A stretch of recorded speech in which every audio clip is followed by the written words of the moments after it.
ರಾಜ್ಯದಲ್ಲಿ ಮುಂಗಾರು ಮಳೆ ಕಣ್ಣಾಮುಚ್ಚಾಲೆ ಆಡಿದ್ರಿಂದಾಗಿ ತುಂಬಿ ತುಳುಕ್ತಿದ್ದ ಜಲಾಶಯಗಳೇ ಬರಿದಾಗ್ತಿವೆ. ಮುಂದಿನ ದಿನಗಳಲ್ಲಿ ಕುಡಿಯೋ ನೀರಿಗೂ ಪರದಾಡುವ ಪರಿಸ್ಥಿತಿ ಬರಲಿದೆ.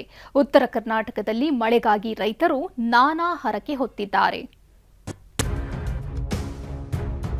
ಕಾವೇರಿ ಕೊಳ್ಳದ ಜಲಾಶಯಗಳು ದಿನೇ ದಿನೇ ಖಾಲಿಯಾಗ್ತಾ ಇದೆ.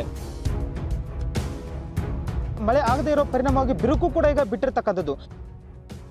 ಈಗ ಸೋಯಾಬೀನ್ ಒಣಗ ಹೊಲಕತ್ತದ, ಬೆಳೆ ಇಲ್ಲ, ಎಲ್ಲ ಗೊಬ್ಬರ ಗುಡಿ ಎಲ್ಲ ತಂದು ಇಟ್ಕೊಂಡು ಕುಂತೀವಿ. ಕಾವೇರಿಯ ಒಡಲೆ ಬರಿದಾಗ್ತಿದೆ. ಕಬಿನಿ ಡ್ಯಾಂ ಬಣಗುಡುತ್ತಿದೆ. ಡೆತ್ ಸ್ಟೋರೇಜ್ ನೀರೇ ಕುಡಿಯೋಕೆ ಆಸರೆ. ಮುಂಗಾರು ಸಮಯದಲ್ಲೇ ಬರದ ಕಾರ್ಮೋಡ ಆವರಿಸುತ್ತಿದೆ.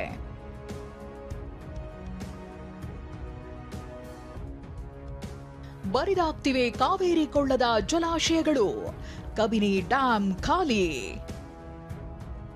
ಕೆಆರ್ಎಸ್ ಡ್ಯಾಂನಲ್ಲಿ ಕೇವಲ 11 ಟಿಎಂಸಿ ನೀರು ಮಾತ್ರ ಶೇಖರಣೆ. ಈ ಬಾರಿ ಮುಂಗಾರು ಕ್ಷೀಣಿಸುತ್ತಿದ್ದು ರಾಜ್ಯದಲ್ಲಿ ಜಲಕ್ಷಾಮದ ಆತಂಕ ಆವರಿಸಿದೆ. ಕಾವೇರಿ ಕೊಳ್ಳದ ಡ್ಯಾಂಗಳು ಬರಿದಾಗ್ತಿವೆ. ಮೈಸೂರು ಜಿಲ್ಲೆ ಕಬಿನಿ ಡ್ಯಾಂನಲ್ಲಿ ನೀರಿನ ಮಟ್ಟ ಕುಸಿಯುತ್ತಿದೆ. ಕುಡಿಯಲು ಪೂರೈಕೆಯಾಗ್ತಿದ್ದ ನೀರು ಕೂಡ ಸ್ಥಗಿತವಾಗಿದೆ. ಹೀಗಾಗಿ ಕೆಆರ್ಎಸ್ ಡ್ಯಾಂನಿಂದ ಮಾತ್ರ ವಿವಿಧ ಜಿಲ್ಲೆಗಳಿಗೆ ನೀರು ಸರಬರಾಜಾಗ್ತಿದೆ. ಕೆಆರ್ಎಸ್ ಡ್ಯಾಂನಿಂದ ನಿತ್ಯ 1800 ಕ್ಯೂಸೆಕ್ ನೀರನ್ನ ಬೆಂಗಳೂರಿಗೆ ಪೂರೈಸಲಾಗ್ತಿದೆ. ಡ್ಯಾಂನಲ್ಲೀಗ 11 ಟಿಎಂಸಿ ನೀರು ಮಾತ್ರ ಉಳಿದಿದೆ. ಮುಂಗಾರು ಕೈಕೊಟ್ಟಿರುವ ಕಾರಣಕ್ಕೋಸ್ಕರ ಕಾವೇರಿ ಕೊಳ್ಳದ ಜಲಾಶಯಗಳು ದಿನೇ ದಿನೇ ಖಾಲಿಯಾಗ್ತಾ ಇದೆ. ಸದ್ಯ ಕೆಆರ್ಎಸ್ ಜಲಾಶಯದಲ್ಲಿ 81 ಅಡಿಗೆ ನೀರಿನ ಮಟ್ಟ ತಲುಪಿರುವಂಥದ್ದು. 81 ಅಡಿಗೆ ತಲುಪಿರುವ ಕಾರಣಕ್ಕೋಸ್ಕರ ಬಹಳಷ್ಟು ಆತಂಕದ ವಾತಾವರಣ ನಿರ್ಮಾಣ ಆಗಿರುವಂಥದ್ದು. ಯಾಕಂದರೆ ಬೆಂಗಳೂರು ಸೇರಿದಂತೆ ಮಂಡ್ಯ, ಮೈಸೂರು ಭಾಗಕ್ಕೂ ಕೂಡ ಕುಡಿಯೋ ನೀರಿಗೆ ಪ್ರತಿದಿನ ನೀರನ್ನು ಕೊಡಬೇಕಾಗತ್ತೆ. ಜೊತೆಗೆ ಬೆಳೆಗಳಿಗೂ ಕೂಡ ನೀರನ್ನು ಹರಿಸಬೇಕಾಗತ್ತೆ. ಈ ಎಲ್ಲ ಕಾರಣದಿಂದಾಗಿ ಸಾಕಷ್ಟು ಒತ್ತಡ ಕೆಆರ್ಎಸ್ ಜಲಾಶಯದ ಮೇಲಿರುವಂಥದ್ದು. ಇರುವ 11 ಟಿಎಂಸಿಯಲ್ಲಿ 5 ಟಿಎಂಸಿ ಡೆಡ್ ಸ್ಟೋರೇಜ್.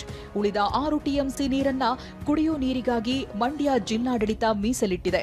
ಅತ್ತ ನಾಲೆಗಳಿಗೂ ನೀರು ಹರಿಸುವಂತೆ ರೈತರು ಒತ್ತಡ ಹಾಕ್ತಿದ್ದಾರೆ. ಬೀದರ್ ಜಿಲ್ಲೆಯಲ್ಲಿ ಮಳೆ ಕಣ್ಣಾಮುಚ್ಚಾಲೆಯಿಂದಾಗಿ ಬಿತ್ತಿದ ಸೋಯಾಬೀನ್ ಭೂಮಿಯಲ್ಲಿ ಮೇಲೇಳುತ್ತಿಲ್ಲ. ಬೀದರ್ ಜಿಲ್ಲೆಯ ಭಾಲ್ಕಿ ತಾಲೂಕಿನ ನೀಲಂನಳ್ಳಿ ಗ್ರಾಮದಲ್ಲಿ ಸಾಕಷ್ಟು ಜನರು ಕೂಡ ಬಿತ್ತನೆ ಮಾಡಿರ್ತಕ್ಕಂಥದ್ದು. ಈಗ ರೈತರು ಬಿತ್ತನೆ ಮಾಡಿದ ಹೊಲದಲ್ಲೇ ಸದ್ಯ ನಾನು ಇರ್ತಕ್ಕಂಥದ್ದು. ಮಳೆ ಆಗದೇ ಇರೋ ಪರಿಣಾಮವಾಗಿ ಬಿರುಕು ಕೂಡ ಈಗ ಬಿಟ್ಟಿರ್ತಕ್ಕಂಥದ್ದು. ಅದರ ಜೊತೆಗೇನು ಕೂಡ ಬೆಳೆನೂ ಕೂಡ ಈಗ ಬಾಡ್ತಾ ಇರುವಂಥದ್ದು. ಬರಗಾಲದಿಂದ ಆತಂಕಗೊಂಡಿರೋ ರೈತರು ಮಳೆಗಾಗಿ ಗೊಂಬೆಗಳ ಮದುವೆ ಮಾಡಿದ್ದಾರೆ. ಮದುವೆಯಲ್ಲಿ ನಾದಸ್ವರ, ಡೊಳ್ಳು, ಅರಿಶಿನ ಶಾಸ್ತ್ರ, ಕುಂಕುಮ ಹಚ್ಚಿ ಮಹಿಳೆಯರು ಆರತಿ ಬೆಳಗಿದ್ರು. ಇನ್ನು ಕೊಪ್ಪಳ ತಾಲೂಕಿನ ಬೆಟಗೇರಿಯಲ್ಲಿ ಮಳೆಗಾಗಿ ಪುರುಷರು ಸೀರೆಯುಟ್ಟು ಭಿಕ್ಷೆ ಬೇಡಿದ್ರು. ಬೆಟಗೇರಿಯಲ್ಲಿ ಮನೆ ಮನೆಗೆ ಹೋಗಿ ಭಿಕ್ಷೆ ಬೇಡಿದ್ರು.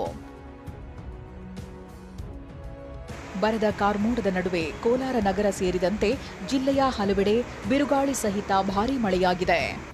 Bureau report TV9.